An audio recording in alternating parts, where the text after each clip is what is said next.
Apa khabar semua? Anda pelik tak tengok negara yang kecil macam Singapura tu yang tak ada sumber bumi pun, even air pun beli dari Malaysia, tapi boleh jadi antara negara terkaya di dunia?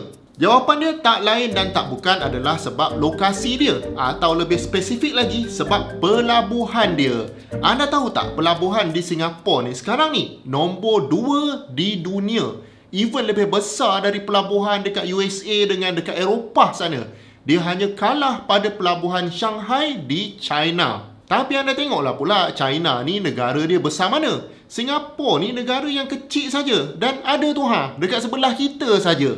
Kita tak perasan benda ni. Lepas tu kita pelik kenapa ekonomi dia sangat besar. Sampaikan pendapatan per kapita negara Singapura ni adalah antara yang tertinggi di dunia. Punca dia sekali lagi pelabuhan. Okey, jom kita tengok apa yang special sangat pelabuhan Singapura ni. Pada abad ke-19 dulu, semasa tanah Melayu ni dijajah oleh British, memang diorang dah nampak dah yang Singapura ni duduk di antara laluan perdagangan antara timur dan barat. Kemudian pada tahun 1869, pembukaan Suez Canal telah menyebabkan laluan perdagangan antara timur dan barat menjadi lebih pendek. Dan ini menyebabkan lebih banyak lagi kapal lalu di Singapura. Jadi masa tu pelabuhan dia dah semakin rancak.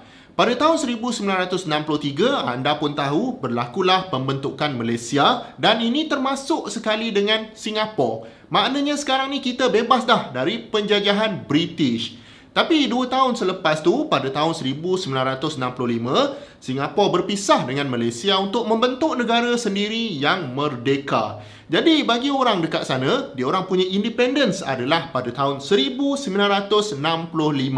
Agreement ni diorang sign pada 7 Ogos, tapi official punya tarikh kemerdekaan tu adalah 9 Ogos 1965. Jadi sebagai sebuah negara yang merdeka, nak tak nak kenalah cari makan sendiri. Kalau di negara kita contohnya, kita ada tanah yang luas untuk bercucuk tanam. Nak tanam padi pun boleh. Jadi untuk negara yang luas dan tanah pula subur, memang tak risau pasal survival. Tapi di Singapura ni lain. Tanah ni tak ada sangat. Apa yang diorang ada adalah lokasi yang mana memang menjadi tempat laluan kapal di antara timur dan barat. Jadi kalau nak survive, mesti nak kena guna kelebihan ni. Untuk pengetahuan anda, lebih kurang 80% barang-barang yang bergerak di seluruh dunia ni akan naik kapal.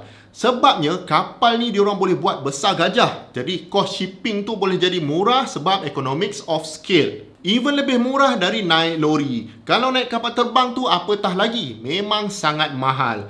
Jadi anda bayangkan 80% dari barang yang bergerak di seluruh dunia ni lalu depan rumah anda.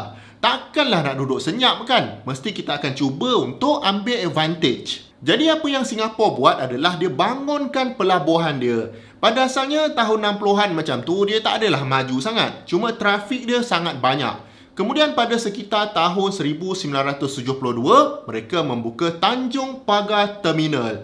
Jadi pada masa ni, Tanjung Pagar ni adalah terminal kontena yang pertama di Asia Tenggara. Saya yakin asalnya diorang tak tahu pun boleh berjaya ke tidak sebab confused nak jadikan terminal yang besar ni terminal kontena atau terminal barang-barang loose dan raw material. Sebab nak handle kontena dengan nak handle loose item ni, equipment dan investment dia lain-lain dan bukannya murah. Tapi disebabkan trafik yang sangat banyak, maka dalam tempoh sedekat saja, pelabuhan Tanjung Pagar ni dah menjadi antara pelabuhan yang tersibuk di dunia.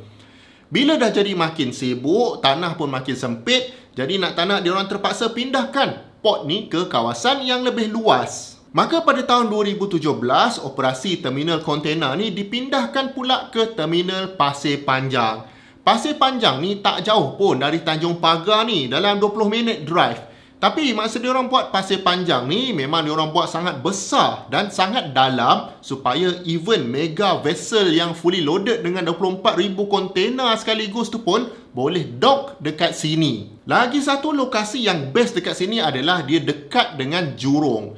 Jurong ni macam diorang punya petrochemical hub dan ada satu pelabuhan besar dekat sini yang handle barang-barang yang tak duduk dalam kontena. Contohnya segala besi, batu, simen, even haiwan-haiwan yang nak masuk Singapura. Pernah dulu zirafah pun lalu pelabuhan Jurong ni. Kiranya dua pelabuhan terbesar di sana adalah Pasir Panjang untuk handle kontena dan Jurong Port untuk handle kargo yang tak duduk dalam kontena. Dan bila kedua-dua port ni duduk berdekatan, maka mudahlah nak transfer kargo dari Jurong ke Pasir Panjang dan sebaliknya. Guna tongkang pun boleh, tak payah nak guna lori. Dan ini menjadikan pelabuhan-pelabuhan ni sangat efisien. Mungkin itu yang Malaysia nak buat bila connectkan pelabuhan Kuantan dengan pelabuhan Kelang dengan ECRL. Kalau anda nak tengok video pasal ECRL yang berliku-liku pembinaan dia ni, link ada dekat sini. Kemudian ada dua lagi port di Singapura ni yang juga sangat efisien, iaitu Brani dan Keppel Port. Lokasi kedua-dua port ni agak dekat dengan city centre dengan Sentosa. Tapi sekarang ni diorang dah divertkan trafik ke tempat lain dan kedua-dua port ni akan ditutup tak lama lagi.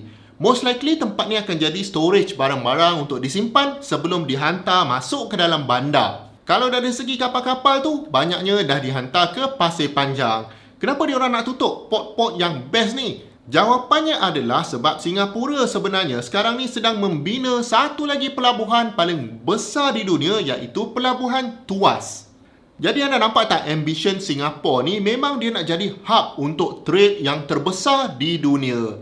Projek Pelabuhan Tuas ni akan memakan masa berdekad untuk disiapkan. Tapi diorang buat juga sebab tahu memang akan ada demand. Jadi Pelabuhan Tuas ni dia dibina di atas tanah tambak tau. Maksudnya tempat tu dulu memang asalnya air laut. Diorang tambak dan lepas tu buat pelabuhan dekat atas dia. Tadi di awal video saya ada mention yang pelabuhan Singapura sekarang nombor 2 di dunia kan. Tapi bila Tuas dah siap nanti, dia akan jadi port nombor 1 di dunia. Even mengalahkan pelabuhan di China dan di mana-mana tempat di dunia pun. Port Tuas ni dijangkakan akan siap sepenuhnya pada tahun 2040. Bentuk dia agak pelik sikit, macam ada banyak jari. Memang diorang panggil benda ni finger pierce. Kebetulan ada 4 jari, jadi macamlah kedai makan Four Fingers tu. Jadi finger yang pertama ni dah pun siap dan operational. Dan perlahan-lahan pelabuhan-pelabuhan lain akan ditutup untuk dipindahkan ke sini. Yang menyebabkan Tuas ni menjadi perhatian dunia adalah bila komplit nanti, dia akan jadi pelabuhan terbesar dunia yang fully automated. Maksudnya, segala lori-lori dia dekat ground tu akan automated, lepas tu crane pun akan automated. Dan nak katanya, sampai satu level tu, pada waktu malam, tak payah buka lampu pun untuk port ni beroperasi sebab semuanya pakai mesin. Mungkin dekat situ boleh sikit kot jimat current. Port macam ni dah ada pun operational dalam dunia ni. Tapi untuk skala gergasi dekat Port Tuas ni memang yang pertama di dunia. Jadi anda nampak tak skala pelabuhan di Singapura ni memang different level. Lagi-lagi kalau kita bandingkan dengan saiz negara dia yang sangat kecil berbanding dengan negara kita. Dan Singapura ni pun dia pandai juga. Dia taklah setakat buka pelabuhan sebesar-besar tu saja. Pelabuhan yang besar ni juga, diorang komplement dengan polisi diorang untuk bisnes. Dengan cukai yang rendah, kurang kerenah birokrasi, bank yang selamat dan macam-macam lagi diorang buat untuk pastikan company yang guna pelabuhan dekat Singapura ni bukan setakat singgah, tapi nak stay dan invest dekat Singapura. Maksudnya, dengan pelabuhan yang efisien, banyak raw material masuk, manpower pun boleh tahan, maka sangat likely lah diorang nak buka bisnes dekat Singapura. Sebab itulah manufacturing dalam Singapura ni menyumbang dalam 20% dia punya GDP setiap tahun. Tapi dia manufacture barang-barang yang lebih bernilai tinggi sebab labor cost tidaklah murah. Dan most of the income yang masuk ke Singapura ni adalah dari sektor services. Contohnya macam financials dengan banks. Tapi semua ni nak tak nak akan relate jugalah dengan pelabuhan dia yang sangat maju.